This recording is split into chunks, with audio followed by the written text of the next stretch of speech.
We were under a really tight timeline to turn it around in advance of the 2020 election. That was kind of our mandatory deadline.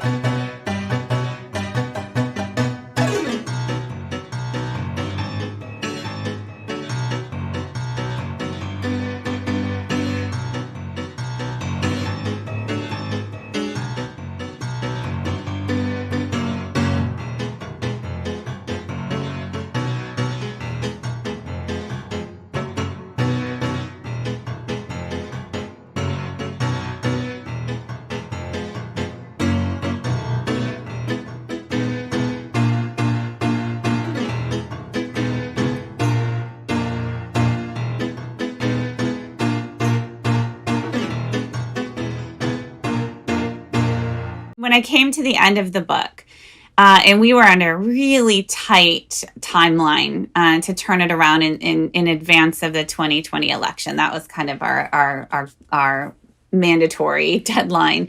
And at the very end of the editing process, actually, my editor came to me and said, Kristin, this is a really depressing book. And I was like, it is, right? See what I mean? Yeah. And then he said, you can't leave your readers there. And now this is not a Christian publisher. This is not right? This is just the emotional effect on your readers, even like a completely outside reader.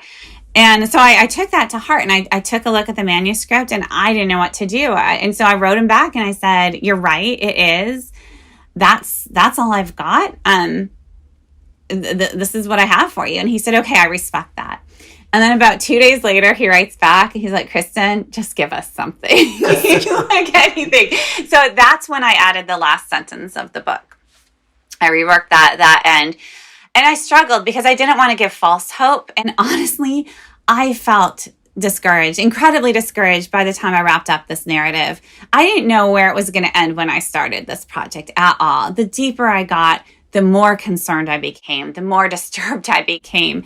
And so I didn't want to give false hope. And that's all I could muster. That last sentence, what was once done might also be undone. Honestly, when I gave that to him, I felt ridiculous. It just felt so insufficient to the task. And he was like, fine, I'll take it. And we called it good, and it went into production, right? It was like that kind of a turnaround. My own faith in recent years has also been influenced, I think, by liberation theologies, conceptions of Christian truth, which are very biblical, but help me see the limitations of white American Christianity. It's a faith that's not a fearful one. It's not one that you have to fight for the truth, kind of open hands, open arms, that can receive truth, receive love and grace, and ideally give those as well.